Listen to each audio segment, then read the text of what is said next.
You tell them you're not going to vote, and by you not voting, not only are you pulling out of the game, but you're giving fuel to the enemy. Let me say this about that. There are 3 key reasons why black people and poor people should always vote. 3 key reasons. The first reason is this, because this topic today is politics and the law election 2012. By the way, I go back and forth on the radio show about President Barack Obama, and I haven't told anybody what I'm going to do on November 6th, if I am going to vote for him, if I'm not. And we're going to make breaking news here at the Malefique Asante Institute today, because at the end of this presentation, I'm going to tell you who I'm going to vote for and why. And it'll be the first time I actually said this. So anyway, there are 3 reasons why black people and poor people should always vote. Let me just focus primarily now on black people. The first reason is, since August 20, 1619, when the first 20 so-called Nagars, black people, were brought into what was then the Virginia colony in shackles. So the first black folks as we know it coming to what was going to be America were black folks in chains. Black men, black women, black children shackled. And when you look at that situation, say, okay, black people initially setting foot on the land that will become this country were victims of war, victims of a race war. You can call them slaves, that wouldn't be accurate, but it'd be better to call them prisoners of war. They were captives, prisoners of war. So my point is, in wartime, the only way to win is to fight back.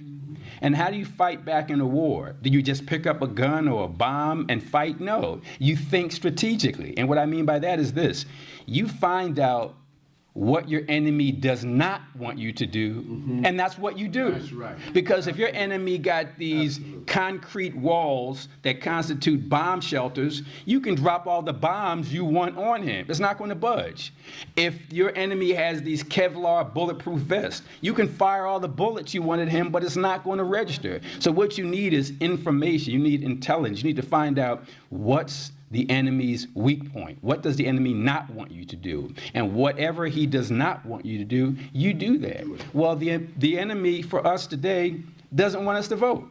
Right. That's why we have these voter ID laws. That's right. That's exactly why we have those. That's why we needed the 15th Amendment. That's why we needed the Voting Rights Act. That's why the Republicans go out of their way to take away your right to vote. You got to ask yourself, if voting doesn't matter, why is my enemy fighting so hard to stop me from voting? So the first reason why black people should vote is because your enemy doesn't want you to. The second reason black folks should vote is one of the best ways and fastest ways to get on a jury is to be a voter.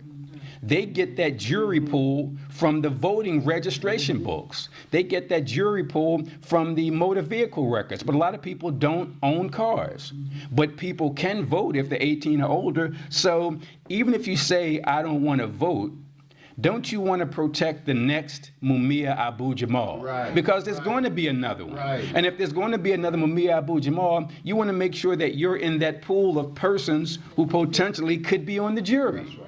That's real. So those who say, I'm not voting, I'm not registering, then you're not on Mumia's trial. You're not a member of that jury. You can't stop the mandatory sentencing. You can't stop death penalty. You can't stop the 3 strikes law. You can't stop any of that because you're not even in the game. You can stand outside the criminal justice center all day long with your sign and your bullhorn and yelling and screaming, which is okay. But why not do both? Why not go inside and make sure Mumia is found not guilty and then come outside and yell and scream about how racist the system is? That's exactly how we need to approach that. So the first reason we ought to vote is, one, because our enemy doesn't want to. The second reason is that it gets you on the voting pools. And the other thing I need to say in regard to the second reason is that to the extent that you don't vote, you don't get a Dave Richardson in. That's right. To the extent you don't vote, Harold Washington doesn't become the mayor of Chicago. That's right. So all of these progressive black people who could be inside are not inside because of your, what I call ideological purity. But we can't engage in that ideological purity. This is the real world. People need food, clothing, shelter, and justice right now. You keep talking all this revolutionary stuff, which is great. Marxist stuff, great. Leninism, great. All that stuff is great in an abstract, theoretical way. But people got to eat right now. People got to get out of jail right now. People need jobs right now. So all that ideological talk is good theoretically, but it doesn't give the people what they need. And the third and final reason that black people are to vote again, the first reason obviously is the enemy doesn't want you to. Number two, it gets you on the jury pool. And number three, and to me this is important, our ancestors literally died for our right. And what I mean by that is, if you could go back, for example, in the year 1955, when a brother by the name of Lamont Smith, true story, is at the Brookhaven County Courthouse registering black people to vote in 1955, a white man comes up to him, broad daylight, 12 noon, 100 people out there. Guy walks up to him, shoots him right in the head, killing him. Nobody calls the police, nobody's arrested, nobody's charged, nobody's prosecuted, nobody's convicted. But this brother, Lamar Smith, is laying there dead. If his body were right here, right now, could you tell him, would you have the audacity to tell him that his death was in vain? That you're not voting, despite the fact that he died for you? And even closer to home, let's forget about Mississippi. Many of us know about Octavius Catto. That's right. And Octavius Catto, right here in Philly at 9th and South. By the way, he taught at the Institute for Colored Youth that ultimately became Cheney University. That's right. So you got this 30-year-old, 32-year-old voting rights activist on the corner of 9th and South trying to register black people to vote. Some Irish gangsters come up to him, say, "Nigga, what are you doing with these voting forms?" Kill him right there on the spot, and then fast forward to 2012, we could be standing right now at 9th and South. We can see his blood on the street, and we say, we're not voting. So his death is in vain. We can't have that. So those are the three key reasons. But one thing I want to say before I move on, when you talk about the reasons why we should vote, especially when you talk about president. The president of the United States is not just the guy who sits in the White House, but the president of the United States is the guy who nominates federal judges. So I'm going to tell you the good stuff about President Obama. I'm going to tell you the bad stuff about President Obama. But the key thing I really need to make clear is that when it comes to judges in the United States, there are about 30,000 state and local judges. And those 30,000 state and local judges are elected by the people. So they can decide whether your little brother Hakeem gets 50 years in prison or gets probation. But you don't vote.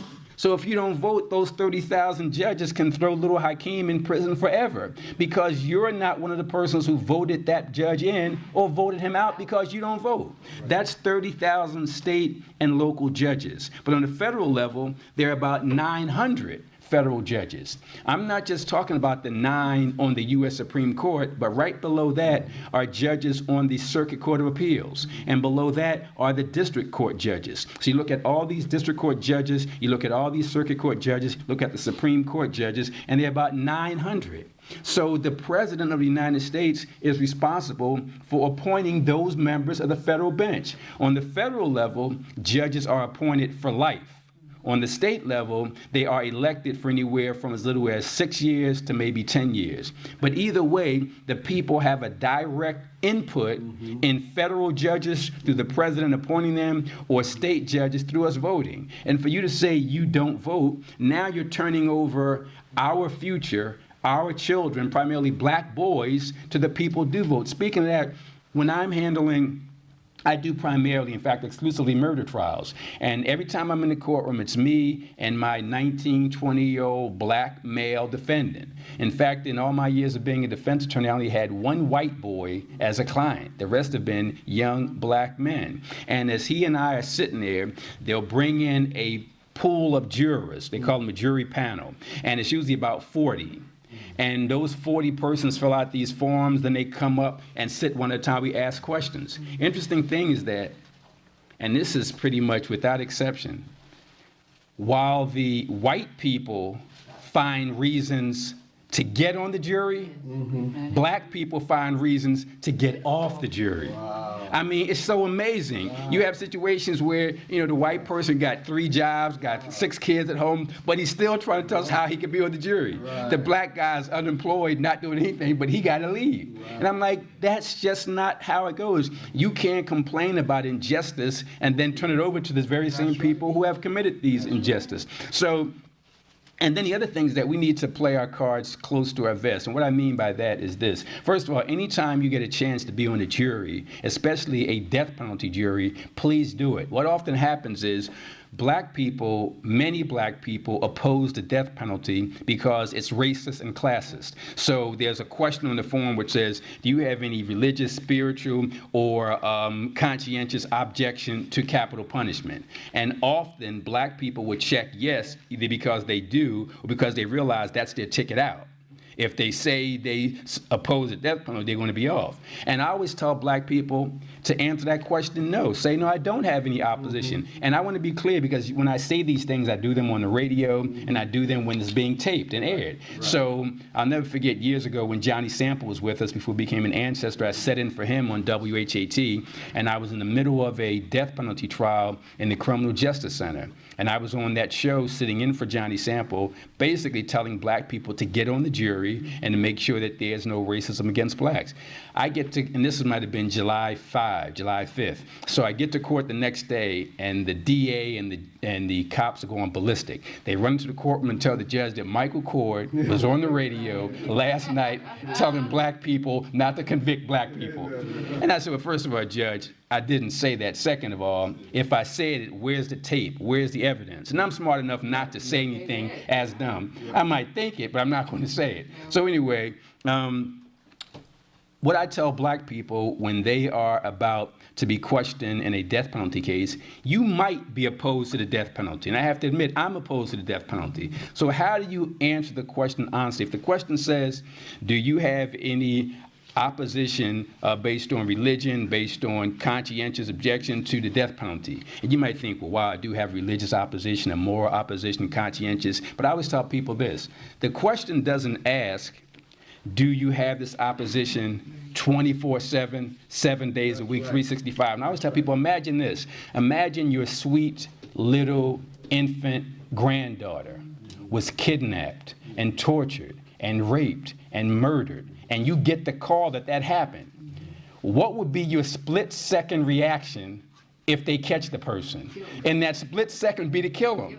So when that judge asks you, do you have any opposition? For that split second, no, I don't have any opposition. Now, you might back off later and say, hey, this is racist, it's classist. But for that split second, you support the death penalty. So the question doesn't ask you how long you support it. It just asks, we need black people on juries, because when you don't get on those death penalty juries, you get people who are pro-death penalty. And pro-death penalty are pro-conviction because they're pro-law and order.